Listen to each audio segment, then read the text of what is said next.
4 strikeouts tonight for Schwarber. Now, the Braves have done a heck of a job with the top 3 guys in this lineup. Braves pitching has been dominant late in this game. For 10 so far, and with 7 strikeouts. Merrifield is second, and he's there with a 1-out double. Inside, ball 4. Upstairs, ball 4. Yeah, they're going to have to go get him. Ball 4. Just forced in a run. 17 straight retired by the Braves. It didn't used to be this way. Welcome back, Chasers, to another edition of the Quit Chasin Podcast. A little cheeky, a little irreverent, but always unqualified. We are back to our regular scheduled programming, bringing you an as weekly as possible examination of the recent games and the fans' reaction to how the vibes are, so you don't have to feel surprised by an October collapse. I'm Alex Kruger. That's Danny Gerb. Danny, say hi to the folks. Hey, everyone. How you doing tonight, Alex? I'm great. Let me tell you, that intro is the personification of cognitive dissonance, because I'm loving listening to Modest Mouse so hard, and yet I hate the overlay of the sounds of Philadelphia's offensive ineptitude. So it really is a fascinating thought experiment, I think. I'm with you. I mean, I thought that summed it all up, right? Out of gas. I think that's going to be my theme. I know you have a little bit of a different theme. I do. We won't get fooled again. So either way, it's very musically based, but you know, I won't get fooled again, man. I'm not going to hope until we are going down Broad Street, because I've been burned so much. It's not worth it. It's not worth it. So Danny, with that, let's get into the week that was. I'm into it. All right. So we left you last after the Marlins game, and that was something. Kyle Schwarber's grand slam kind of brought us into things. So first up, we had Washington 3, Philadelphia 13. So again, if Kyle Schwarber's grand slam in the Marlins game was the first sign this team was on its way back, then Weston Wilson hitting for the cycle in a game where we scored 13 runs was the second. Lots of dudes hit bombs. Wheels pitched well. All was fun in Filthy Philly. Next game, Washington 2, Philadelphia 3. I don't know which was more shocking.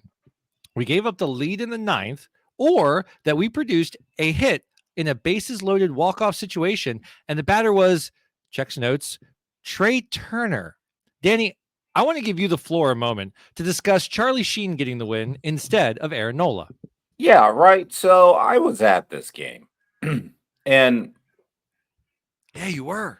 Yeah, there was a lot going on. There's a lot going on with it. So, like, it was a good game. There's some fun things to it. So, it's the, I don't know, top of the 9th or whatever. My sister looks at me and is like, hey, you know, like, why wasn't Marsh in? I was like, a lefty-righty thing, you know, whatever. And then sure enough, he comes in at the bottom of the 9th after Charlie Sheen coughs up 2 runs. But Nola was working whatever he did, 6 1/3? Yeah, 6 1/3. I think 6 hits, but no runs, 2 walks, 4 strikeouts.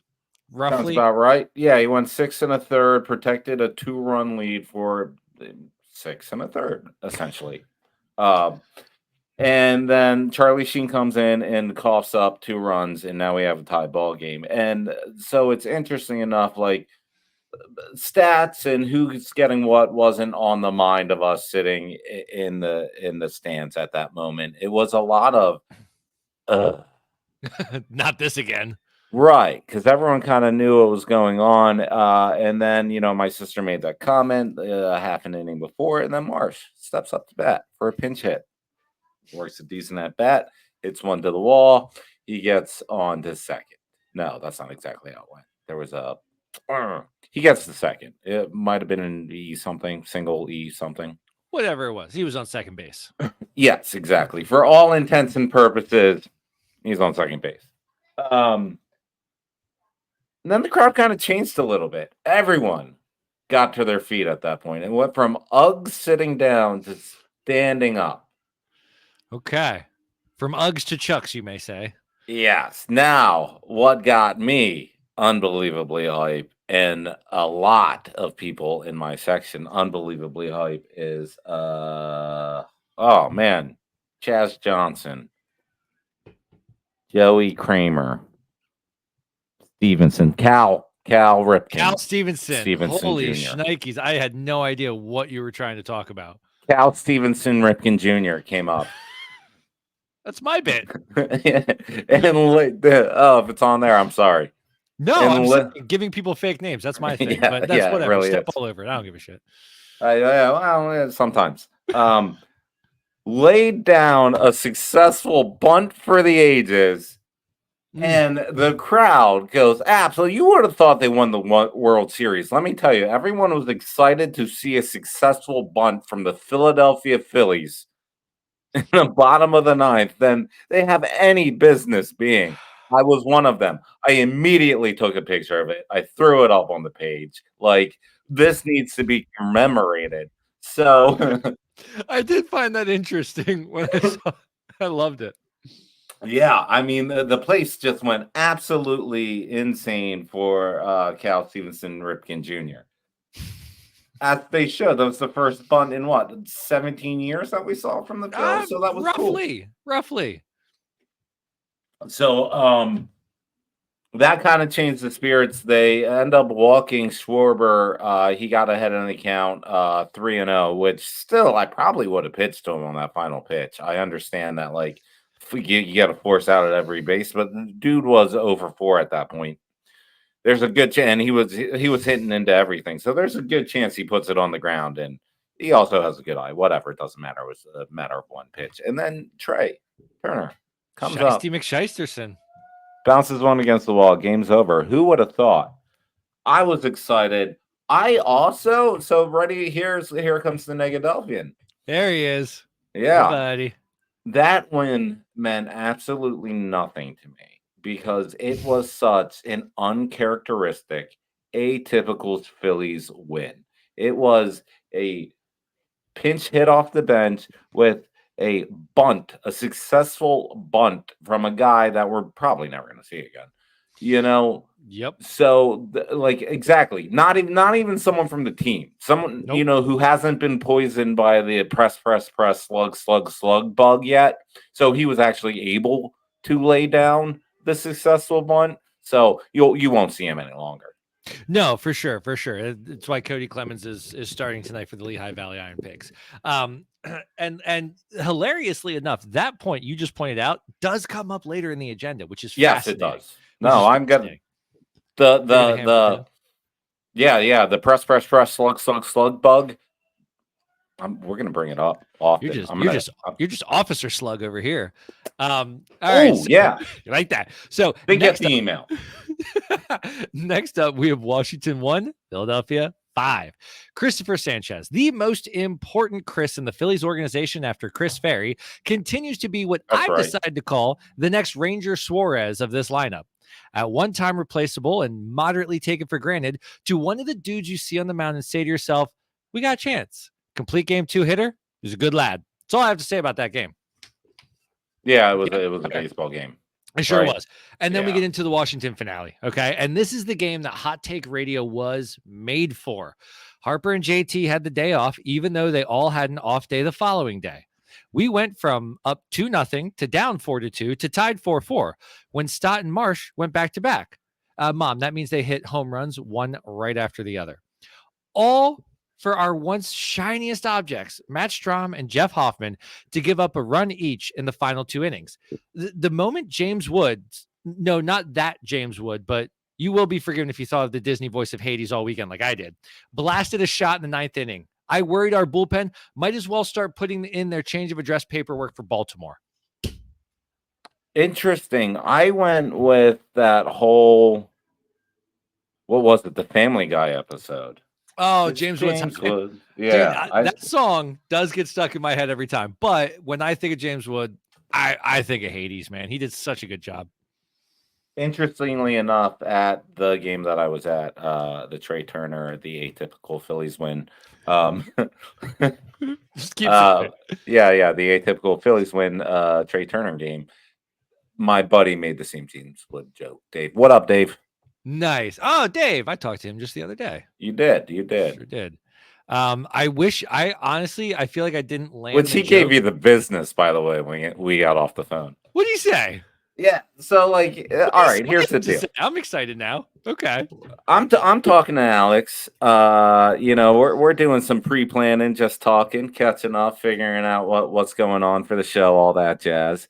I have a standing date, I guess, with Dave where we watch AEW on Wednesday nights. A gentleman caller, if you will. Yes, he is my gentleman caller. We eat pizza and we watch all Elite Wrestling, and good times to be had. Footy pajamas? Sometimes. Okay, I like it. I'm here for it. Fall through winter. Sure. So I say, hey man, Dave's here. I gotta go. I'm on speaker because it's 2024, and that's how you talk to everyone on a phone. I was in the privacy of my own house. I wasn't like walking through a Target or something. Everyone chill out. Just saying. Anywho's. And he was like, hey, is that Alex? And I was like, yeah.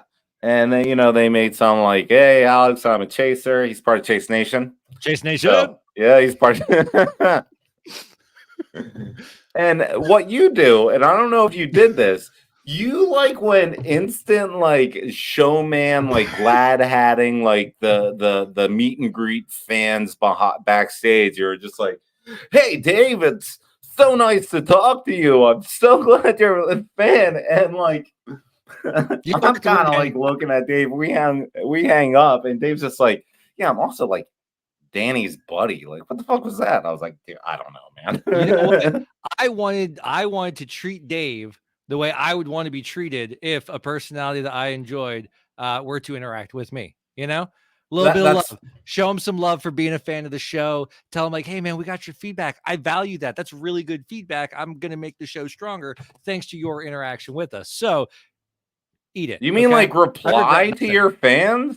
I know in a holistic way that doesn't put them down for trying to engage with you. I know it's weird, just but... like acknowledge that a human spoke to you. Yep, but in the tradition of Philadelphia podcasters, now that I have had one conversation with Dave, I must ghost him for eternity.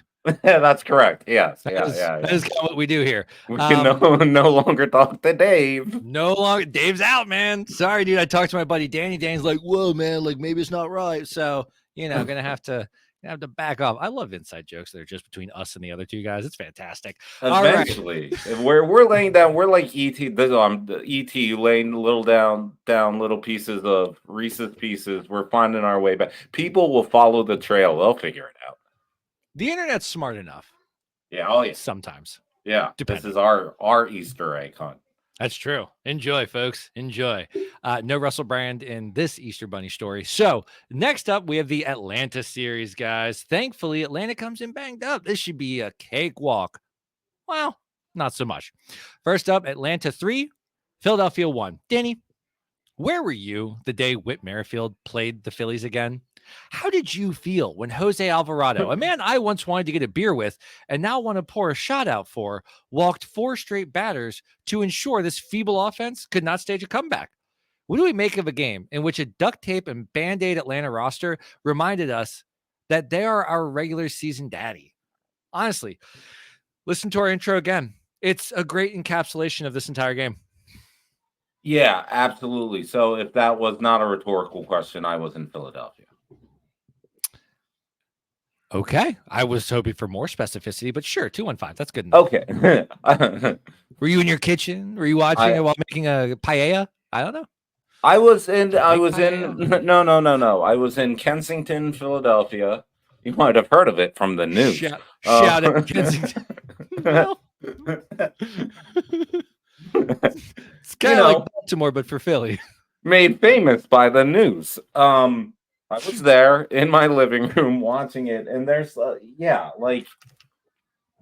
ready for this, man? I was born ready, I guess. Are you ready for the press,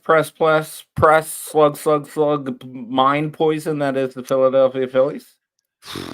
You know what, Danny? Go ahead, man. You want to get this off your chest, and this show so far has been all about me pontificating, so go for it, brother. Whit Merrifield. I've heard March average 143. April average.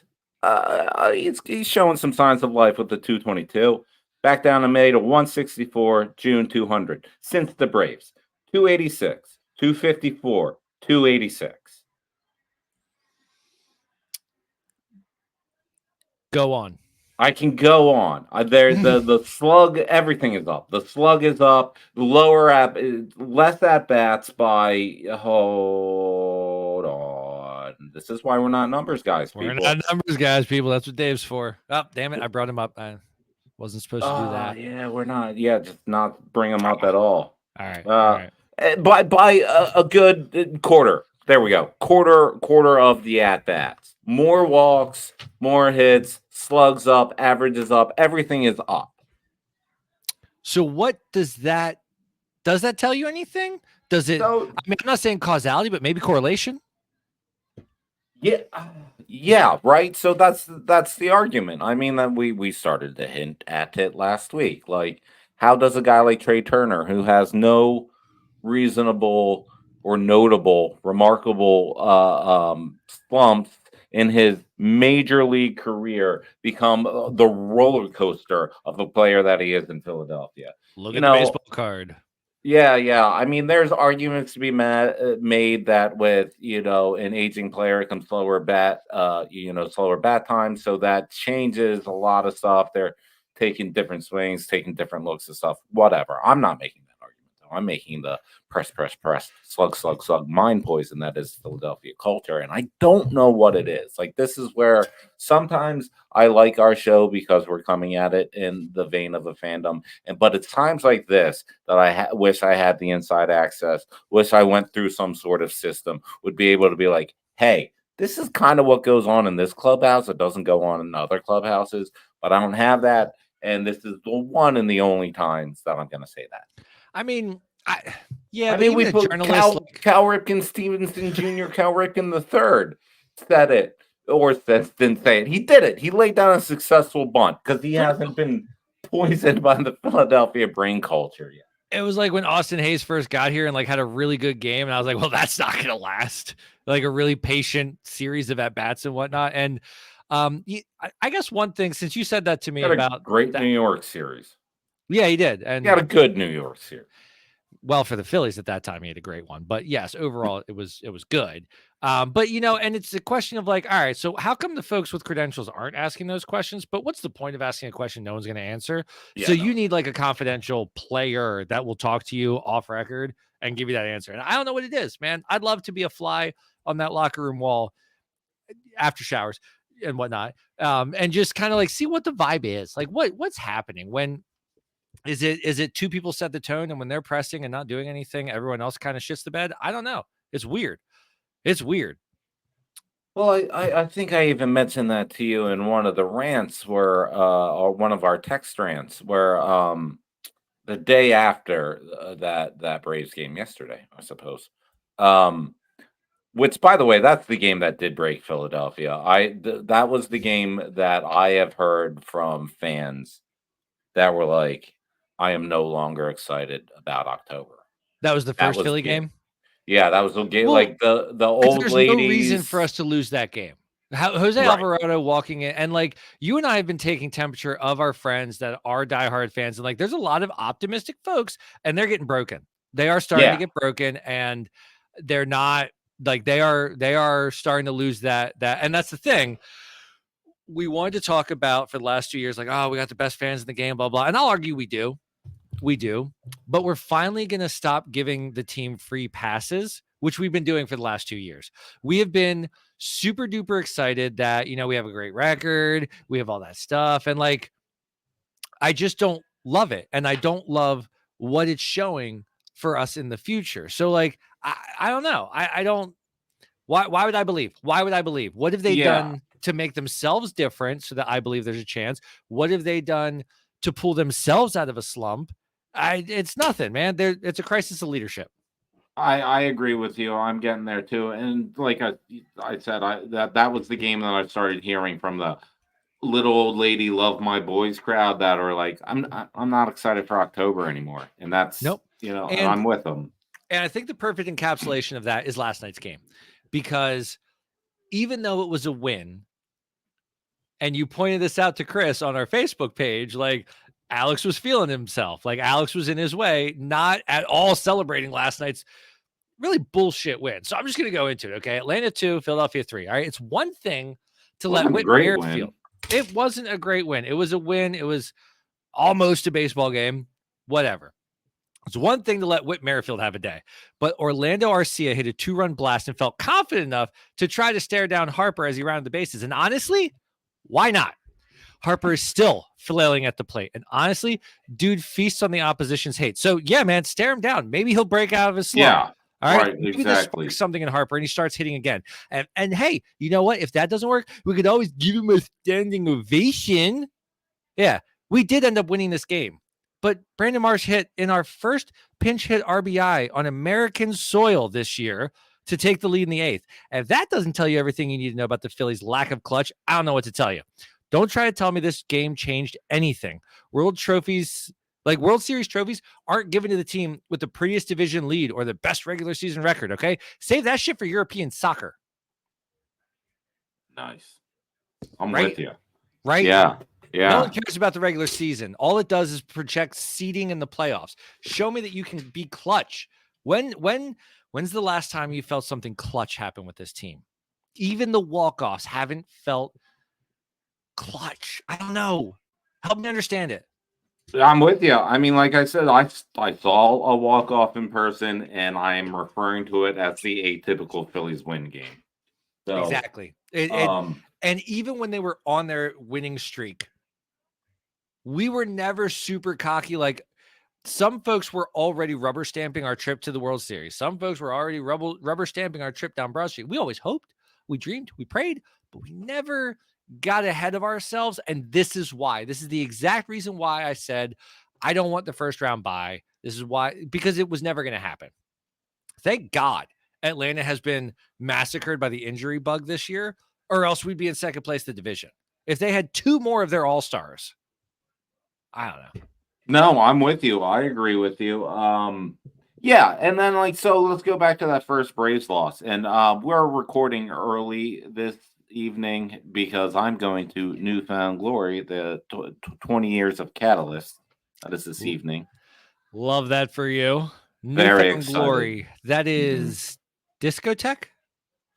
That's it. Okay, I thought so. Yeah. All right. Yeah, they've been doing it for a little bit. A little bit. Yeah, small little band out of Florence, Italy. So going back to that no. I don't know where the hell Newfound Glory. I honestly, I never really listened to Newfound Glory. I probably did, but I don't realize it. Actually, I have no idea where they're from either. If I were to venture a guess, it would be like Chicago, but that is purely just shooting from the hip. Back to that when there was a lot of articles being like, "Yo, they can't put this on Alvarado. Can't put this on Alvarado." 1 through 3 went 0 for 12 with 7 strikeouts, 10 strikeouts for the something asinine. Something asinine. 0 for 12 with 10 strikeouts for that game, and so that's another thing that I'm starting to get a little tired of. I let it go in one ear and out the other at the beginning of this season, but that whole if 1 through 9 are or 1 through 3 are hitting, they're winning games, which is absolutely true, and they also do that whole if bullshit. 1 through right because the 2 games in the 7 we recapped were won by the bottom of the order. Right, and then there's a whole if 1 through 3 are hitting, you don't notice 4 through 9. I've never seen a team constructed that's hey, 4 through 9 doesn't matter if 1 through 3 can do something, and they pretty much said that. They do that a lot. They say it with their lineups. They say it with who they run out sometime at 8 and 9. They're just punting the 8 and 9 holes sometimes. But earlier in the season, man, 7 through 9 got really stupid and really weird for a little bit there with some of the guys we had in the games. And the fact that Stott was ice cold and Marsh was cold and he wasn't hitting against lefties. We've had some really dumb, weird lineups that won in the beginning half of the year. So why can't we be a team? Why do we have to be 3 superstars and then the rest? Yeah, right. I hear you. Also, is it baseball? Elaborate, because I'm not. That could be interpreted 1,000 different ways. What you mean? That's just baseball. Oh, yeah, no, I'm so dumb. I know the game. That's just baseball. Yeah, and you know what? A bunch of scouts knew how to assess talent until Billy Beane came along. So I just don't care about that's baseball, that's the game, yada, yada, yada. There have been so many good teams the last, I don't know, decade that when they're on, they're not doing this shit. There have been so many championship teams that don't do this stuff, whether it is the Astros, whether it is the Braves, whether it is some of these other competitors that have actually come home with a trophy since 2009, which is something we haven't done.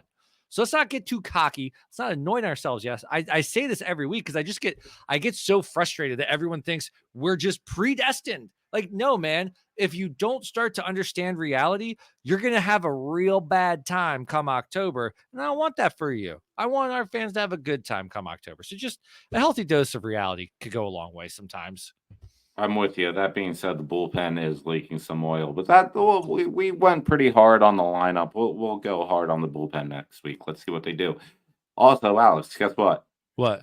It's just baseball. Let's go on a break. Let's go on a break.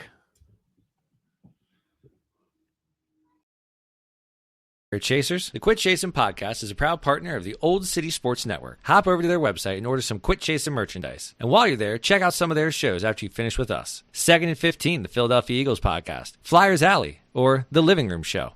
Support those that support us. Speaking of which, the baseball season is winding down. You'll want to experience the game in person before time runs out. With our sponsor, SeatGeek, you can get $20 off on your first order when you use the promo code Old City Sports Network. Don't forget the E at the end of Old. Before you head to a game, you want to make sure you're groomed to perfection.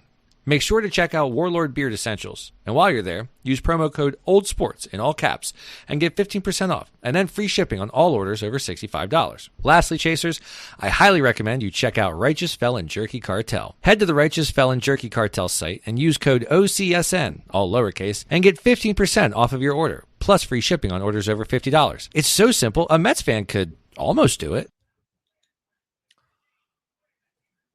What happens, folks? In case you missed it, so simple. A Mets fan could almost do it.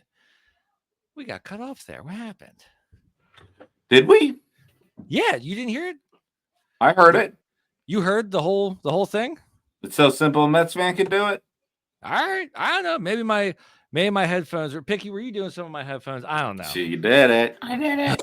So mischievous. So mischievous. Yes, Danny, I had buried in the agenda, and this was kind of my test to see if you actually read these or not. I had a question for you about if we wanted to do text thread or not. Did you not see the question?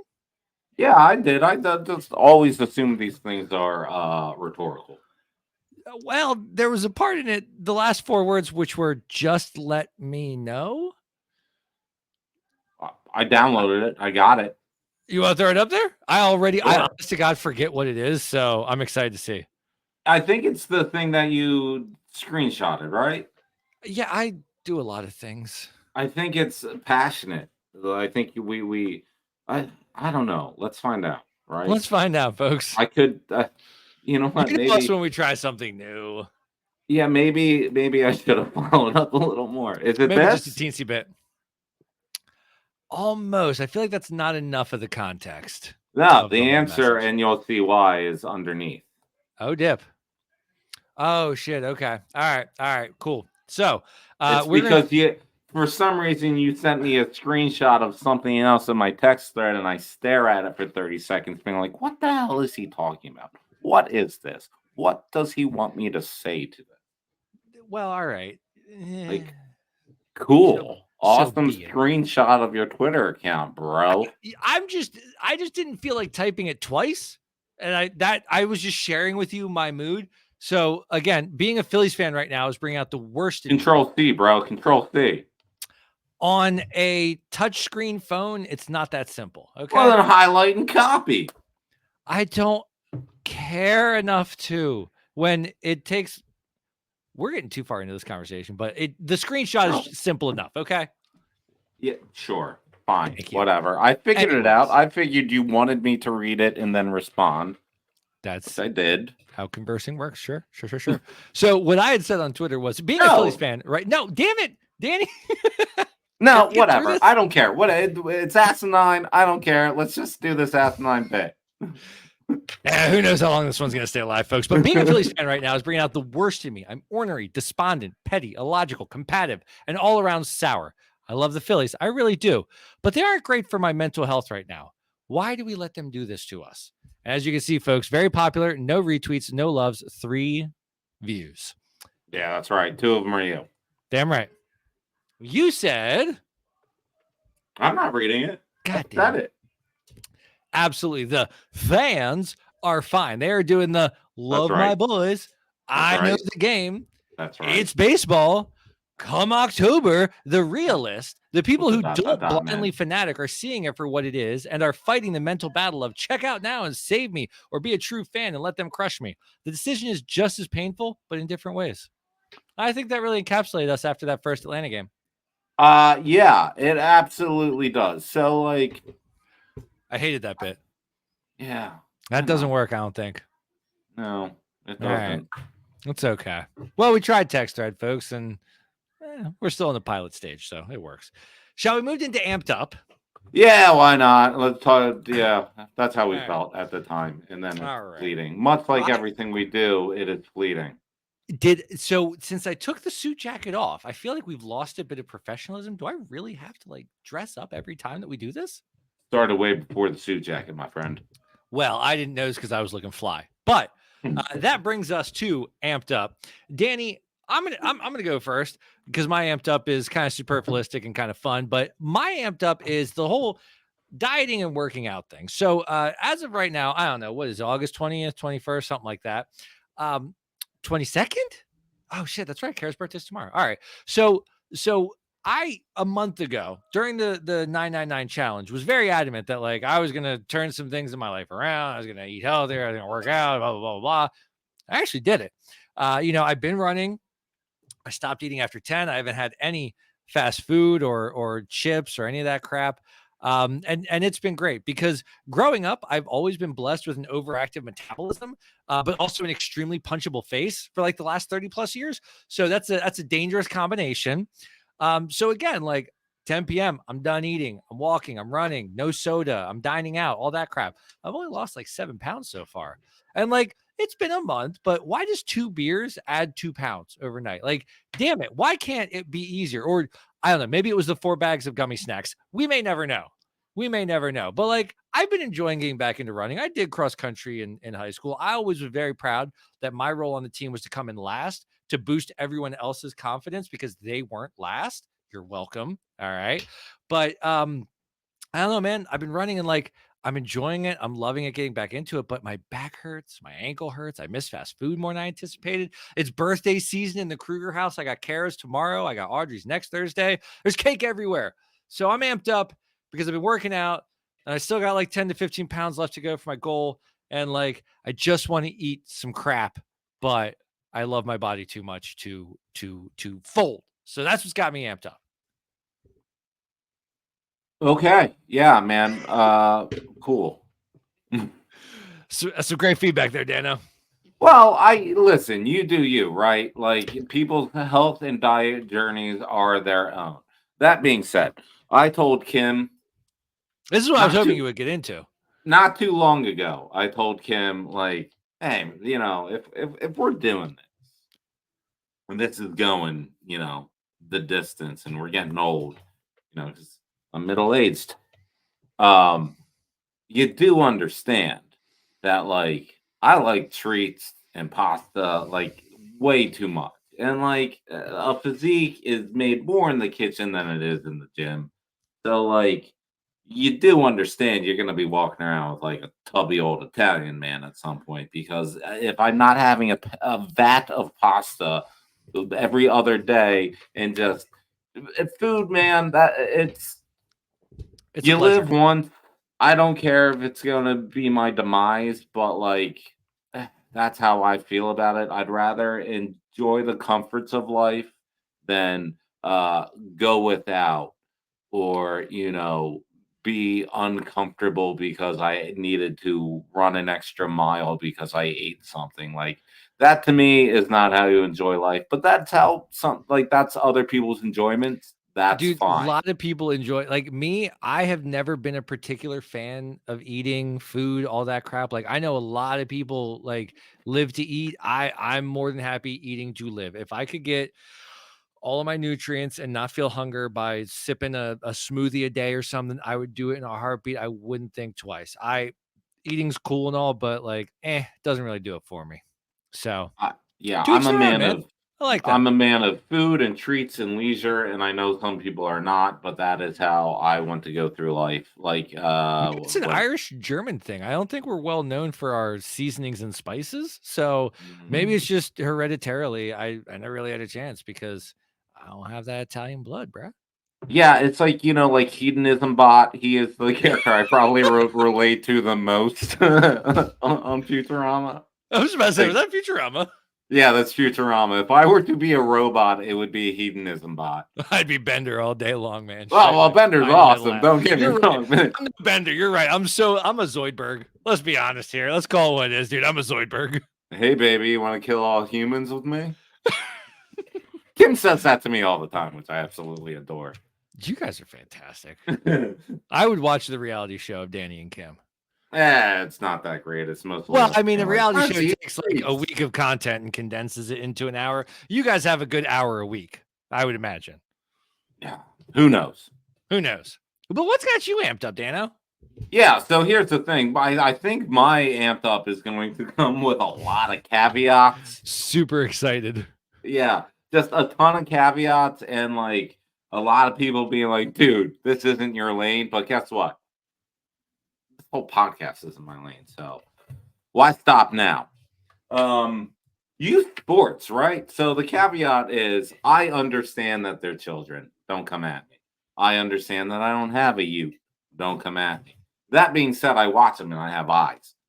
And I have ears and I hear other people talk. So a Little League World Series is a women's sport. And I've actually been to a game. If you haven't been up there, it's a festival type atmosphere. It is a gigantic compound. It's just fields upon fields. It's very interesting. Also, Williamsport, the town itself, is fairly cute. So that's going on. There was a team from the Philadelphia suburbs, Council Rock. They were just eliminated, but they got the heroes welcome when they returned today. So that's good to hear. Texas will be playing the winner of the elimination game for the U.S. To determine the U.S. finalists, which would be between. Hold on, I'm getting there. Florida or Nevada, and Chinese Taipei will be playing either the winner of Japan versus Venezuela, and that is coming up this weekend. So that is was it Chinese Taipei or Chinese Type B? Oh my goodness! Continue. Oh. Good night, everybody. You're just going to cut me a dead air after that? Yeah. I think that needs to sit in the universe for a little bit so everyone can hear you, process it, and then shame you accordingly. It's going down like a Dutch oven. Go ahead. Yeah, right. Dutch oven theme park. Anyways, so I've watched some of the games because why not? It's on. ESPN is playing it, and my goodness, I understand that they're kids, but this is awful baseball. There's nothing entertaining about it other than the fact that it is a festival atmosphere and it's a joy for these kids. And congratulations to all of them. I'm not taking any of that away. If you have no stake in your little one playing in that or showing your little one that, like, hey, look, man, you could maybe do this one day or whatever. If that taken out of it, who's watching it and why you're watching it? This is god awful baseball. And I get it. They're kids. I understand.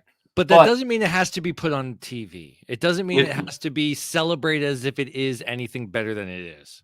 I'm watching the Chinese Taipei game play Cuba. And the Cuban manager is coming out like in situations and making pitching changes and like doing all sorts of crazy stuff. And do you want to know something? It's the same exact picture. It's the same exact kid. He throws it the same exact miles per hour, the same pitches, just as far away from the plate as the other guy. It's the same crappy pitcher being exchanged for the same crappy pitcher over and over again. And I don't know what the point of it is. And so, like, this gets me to the youth culture thing. I sit and I hear clients, while I'm on breaks or at lunch, talking about the time that they spend, the money that they spend on all of this little league baseball stuff. And I get it, man. They're learning and they're growing, and each level they're taking another step up, and their talents and the game itself is getting better and better as they grow. So I'm not naive to that fact.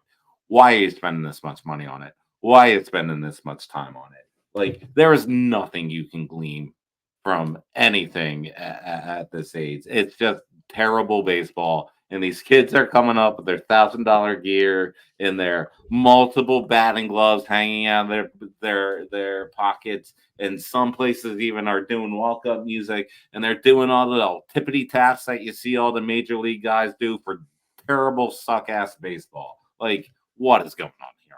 What is going on?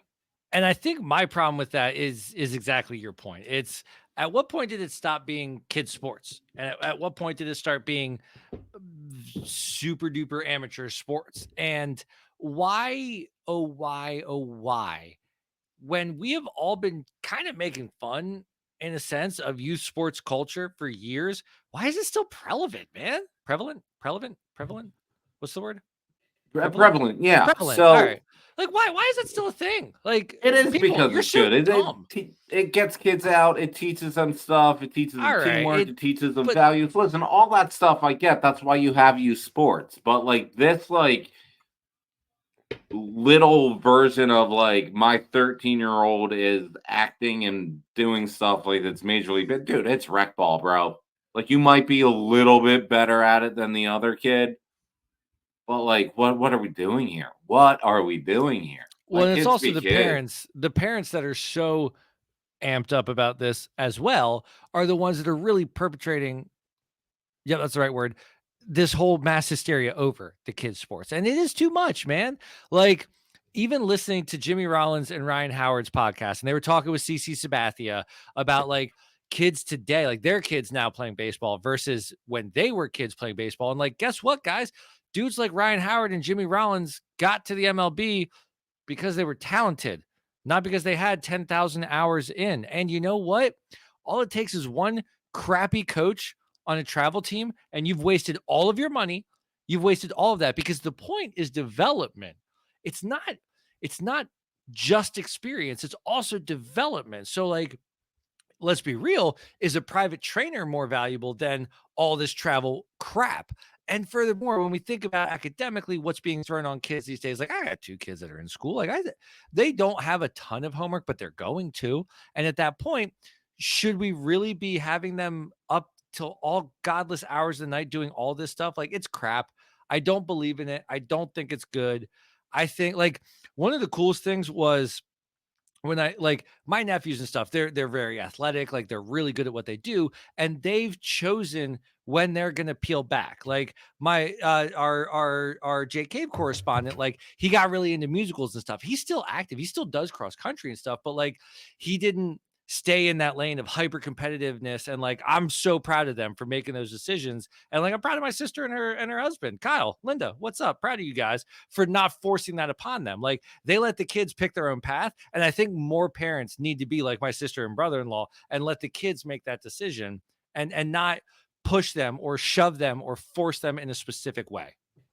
Absolutely. If they have the talent, there is a way to that arena. Dude, because my niece that might end up playing softball at Oklahoma. Like, she is damn good. And if you know anything about softball, you know what that Oklahoma shout out is. Look her up, folks. She's amazing. Yeah, there are many avenues to that arena if you have the talent.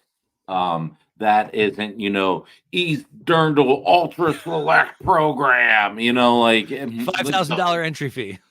Yeah, like there are other avenues. Like, it doesn't happen often, but like the D3 linebacker who gets, and rises in the ranks of the NFL. For sure, man. The walk on, when the outlaw leagues do their, like local tryouts, and some reliever gets a spot, and then before you know it, he's getting some minor league contract halfway through the season, and he gets called up because of injury and has a awesome appearance. Like, yes, there is a little luck involved with it. There's a little luck involved with all of it. Like, there are some great unsigned bands because there's a little luck with all of it.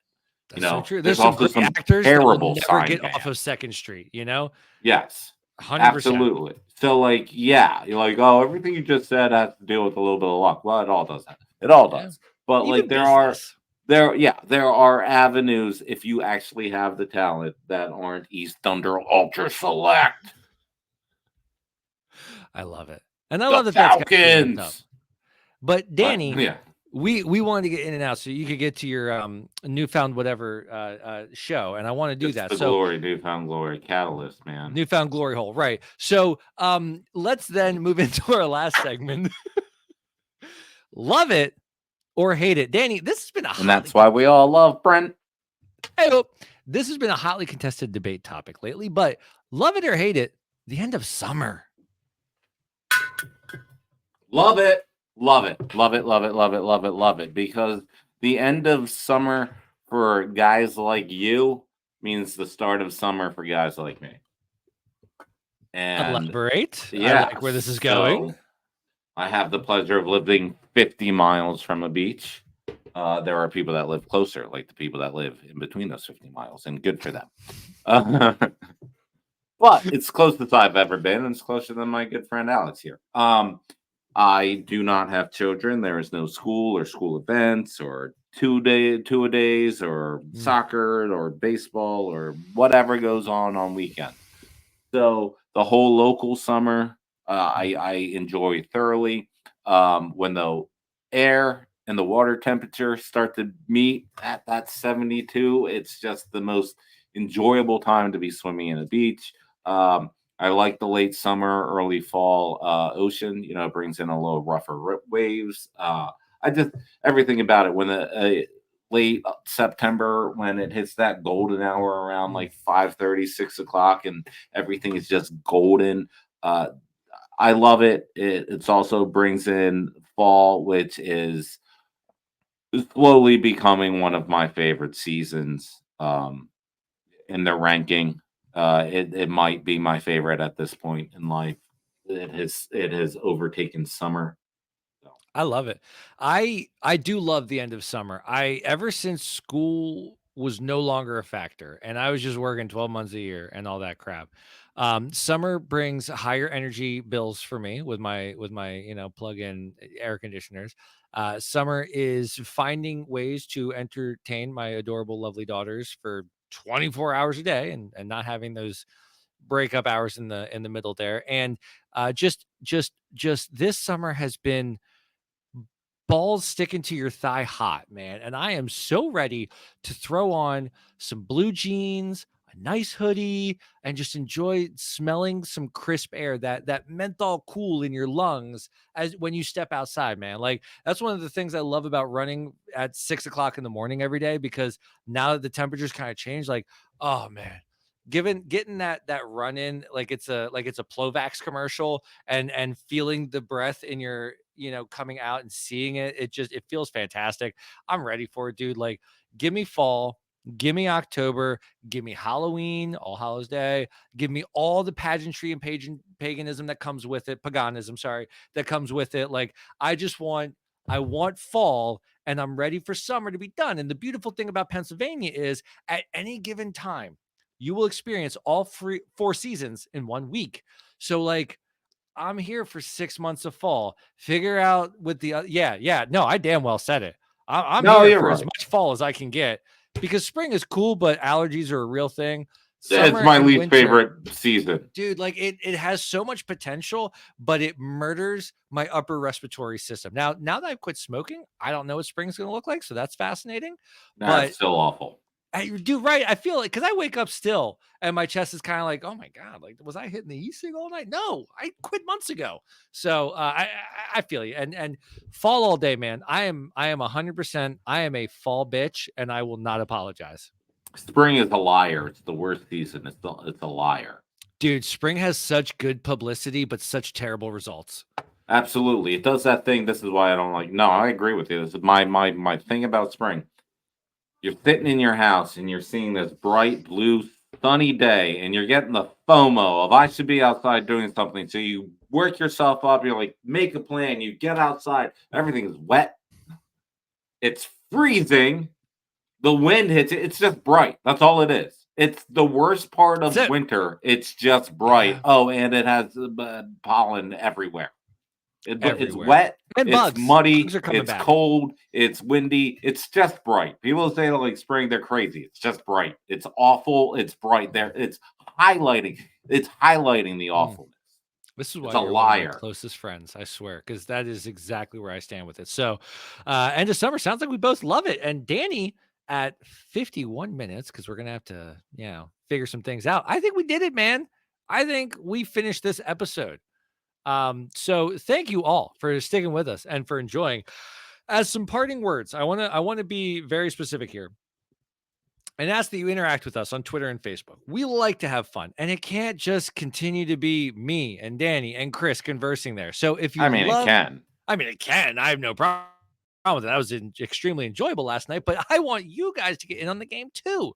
So if you love, hate, or laugh at what we throw out there, hop in the conversation. Why don't you? Danny, normally I ask who we're listening to, but if technology does not fail us tonight, by request of, I don't think listener yet, Brian Heisey, we're going to be playing Xanthus's A New Chapter / Funky Winkerbean. So y'all enjoy that. Wait, hold on 1 second. Yes, you all enjoy that. You know someone who's requesting stuff and not listening? I do, I think. No, when I told Brian that we were using Xanthus, he was like, oh, you got to throw Funky Winkerbean on there. I was like, all right, I'll let you know when we do. I figure I'm going to tell him to listen to this episode, and then he's going to see how much fun we are, and he'll come back. Because all of you guys came back this week, and I appreciate that. Yeah, we love you guys. Thanks for listening. We'll do better next week, I promise. Everyone knows an ant can't move a rubber tree plant. And get your request in on the request line.